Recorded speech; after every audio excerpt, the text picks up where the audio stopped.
I as much as I worry about her um, providing funding for the wall last minute or something like that, providing $5 billion for DACA funding is a deal that I do not think should happen. I do like her rhetoric there on that front. So I want to give. I wish we could come together as a more left wing, more cogent Democratic Party that's actually better at attacking and taking on the awful rhetoric we're seeing in the Trump administration. But in the meantime, we got to settle for what we can get and push for more. But this is a way to do it. The shutdown again has forced 800,000 federal workers to go without pay and placed federal benefits for millions more in jeopardy. All right, so yeah, right now though, interestingly, speaking of the 800,000 federal workers, it's getting pretty rough for them, especially in farm country. In Georgia, a pecan farmer lost out on his chance to buy his first orchard. The local farm service agency office that would have processed a loan application was shut down.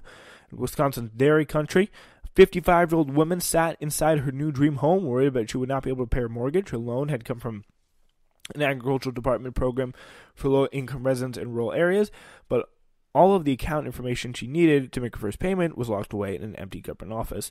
And in upstate New York, Pam Moore was feeding hay to her black and white cows in a small dairy that tottered on the brink of ruin. This is a New York Times article starting about this, interestingly. And it kind of shows you, like, this is something worth watching. Like, Trump just ignoring these people for the racist base shows you that he's not making a smart, even political decision here for him. I mean, can he gain support with just farm country? Like, will people still support him? I don't know. But, I mean, he's going to lose. He's kind of in a lose-lose situation. I mean, I'm not saying I pity the guy, but if he doesn't lose the wall, he'll lose his. If he doesn't do the wall, he'll lose a lot of political support. If he caves, and if he continues on this path, tons of his supporters in farm country and other rural areas, low-income areas, federal workers who supported Trump, they're all going to be severely hurt as well. So that's what happens when you back yourself in a corner like Donald Trump did. So then that's, again, going to be something very interesting to watch. Like how he doesn't...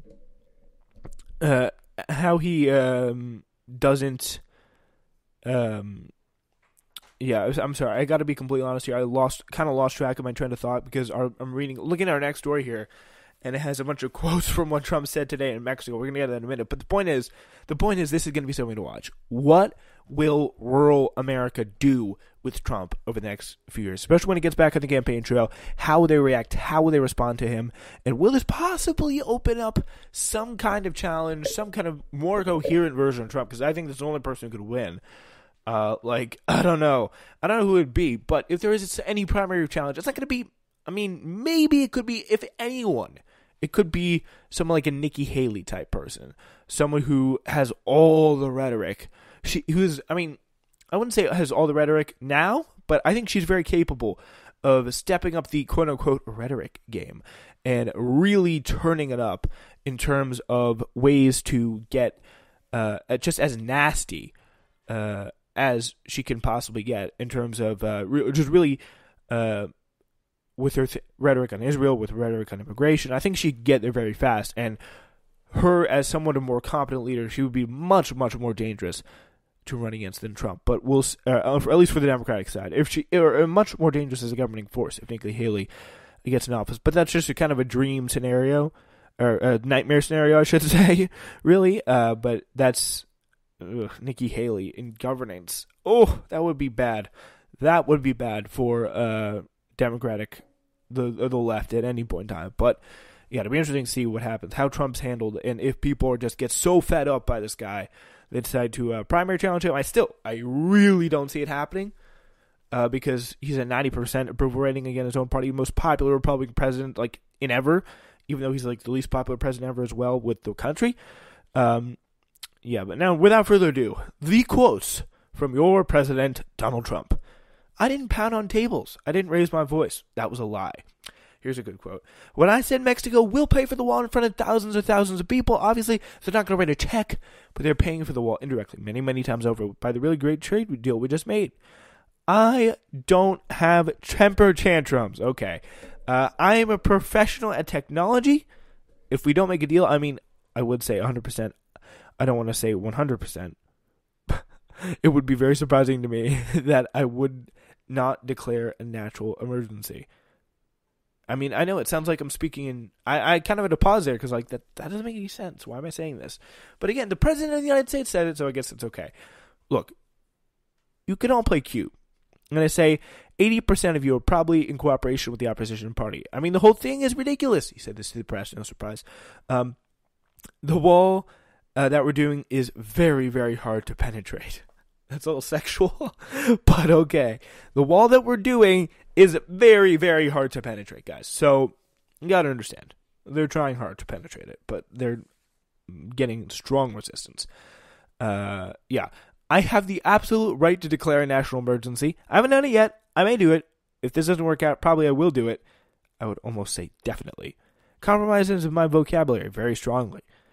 I find China, frankly, in many ways, to be more honorable, to be far more honorable, in fact, than crying Chuck and Nancy. So those are some classic quotes from Donald Trump with the incredible, the wall that we're doing is very, very hard to penetrate, and compromises in my vocabulary very, very strongly. Yeah, and remember, guys, I don't have temper tantrums, and I'm a professional at technology. Of course. All right, so we are going to turn the tide to what is a very, a little bit of a different story from Bernie Sanders. I'm going to read from this article, Democratic, that is titled by, it's written by Juliana de Loro Velez, with the headline in The Intercept, I was sexually harassed on Bernie Sanders' 2016 campaign. I will not be weaponized or dismissed. Last week, my experience of that of some of my female coworkers, became the focus of a New York Times story on the sexual harassment and sexism that took place in the 2016 Bernie Sanders campaign.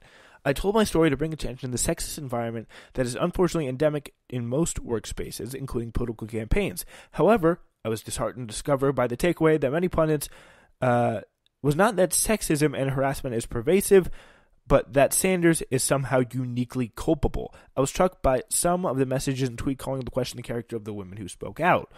So that's, again, those are both sides. I mean, it's very possible that Sanders supporters have spoke out on this in some way, and condemning these women, which I think is not the way to go. I mean, if you've been sleeping through literally the past year, like you guys, you men out there should know it's not okay to say that about women anymore, especially those who have such a powerful story to tell.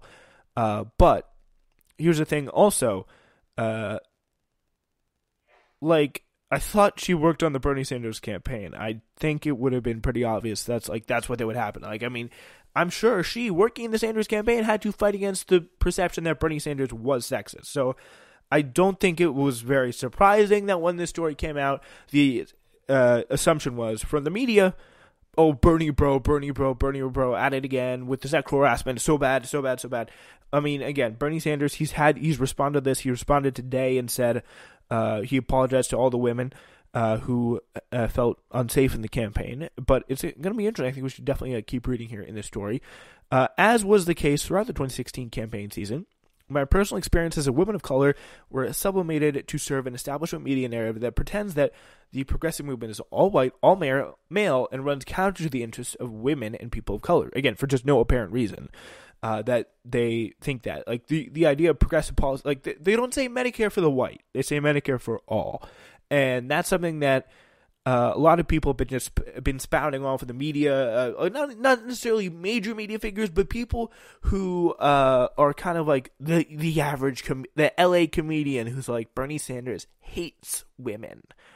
And like the idea that the policies that he puts out have some kind of like direct targeting against women is a little bit, it's kind of a joke. there's literally no evidence for it, and it's really just it's getting to the point where it's slanderous. But yeah. But my story should not be taken to confirm the burning bro mythology. It should be taken to confirm the pervasiveness of sexism in professional life and distill the hard truths that all campaigns should learn from. I mean, again, I do understand what she's saying, and I really appreciate what she's saying, and I think it's important to hear from her, like, her true intentions in writing the story. But, I mean, I think it was kind of obvious. I don't mean to, I don't mean to discredit the story of this, the victim in any way, Juliana, but I think it's kind of obvious what would happen if you came out with that story, especially with the media narrative that I'm sure, as she was working the campaign, she was probably more familiar with it than I was. But I kind of, when I found the story, I was like, here comes the Bernie Bro narrative all back again, and I think that really could have been very damaging. And I mean, obviously, the status of Sanders' campaign is not as important as it should not be spared at the need for women to come out and tell their stories. But I think writing this, I think it was pretty clear that would be one of the side effects. If you get what I'm saying here, like that, he would be attacked as someone who enables the Bernie Bros from the media. Yeah, so it's not as if Sanders' campaign is alone in nursing the last vestiges of sexism and sexual harassment in the political sphere. Both were repeatedly features of Hillary Clinton's 2008 campaign during her first run of the White House. Clinton's campaign chose to retain a senior advisor who repeatedly harassed young women rather than fire him. And just last month, an aide for Senator Kamala Harris resigned after it was reported that he settled a sexual harassment lawsuit for $4,000. Again, Kamala, almost 1,000% chance that she's going to run for president as well. And I mean, I guess you could point to all the Kamala bros out there, but yeah, it does seem to be a real problem on political campaigns. Like, it's a male-dominated attitude. You're like out on the office a lot. You're in areas where you're not going to get a lot of supervision. There's no HR for the campaign trail, and it's very disturbing. That's an environment where that can happen, but also it kind of is a little bit uncomfortable. Politics reflects society's general problem with sexism, sexual harassment, and sexual assault. As a whole, our country does not believe, respect, or even like women as much as men. Our president has bragged about sexually assaulting women and made countless demeaning comments about their physical appearances. 2 out of the 9 Supreme Court justices have been accused of sexual misconduct. He's got a pretty good point here. 1 in 3 women have experienced some form of sexual violence. A nonprofit administered in an online survey last January found that 81% of women have experienced some form of sexual harassment. The numbers and stakes are even higher for women of color and transgender women. So important there. That's something that we really cannot forget, that last sentence there. It's not surprising, then, that these systematic problems affect political campaigns, especially those calling the shots, when those calling the shots are mostly white and male. A disconnect from the working class. Well, I don't know about the disconnected from the working class part, but thinking about who I know in the Bernie Sanders campaign, I don't know really that many people. I know Tad Devine and Jeff Weaver. They're both white males who have been with Sanders for a long time. Nina Turner, she was on the campaign. She was a surrogate. She's obviously a black woman, but I don't know if she worked specifically on the campaign. But still, it's definitely very disturbing. It's something that needs to be again investigated. There's no excuse. There's definitely no hiding behind it. So yeah, after the New York Times story, I was hoping to see a more productive discussion about the insidious sexual harassment and sexism in politics. I don't know.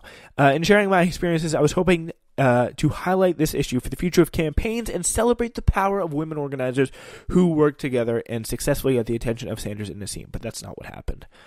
For one, the corporate media unfairly focused on Sanders, casting the harassment that happened within his campaign much differently than similar cases with other campaigns. Very, very true, and implicating his personal ethics in a way that they've declined to do with other politicians. It's a very good point. And a very interesting paragraph. I don't know how I got quarterback from that, but a paragraph that I skipped here that I didn't want to get to is, it's saying, quote, "It's the classic double bind.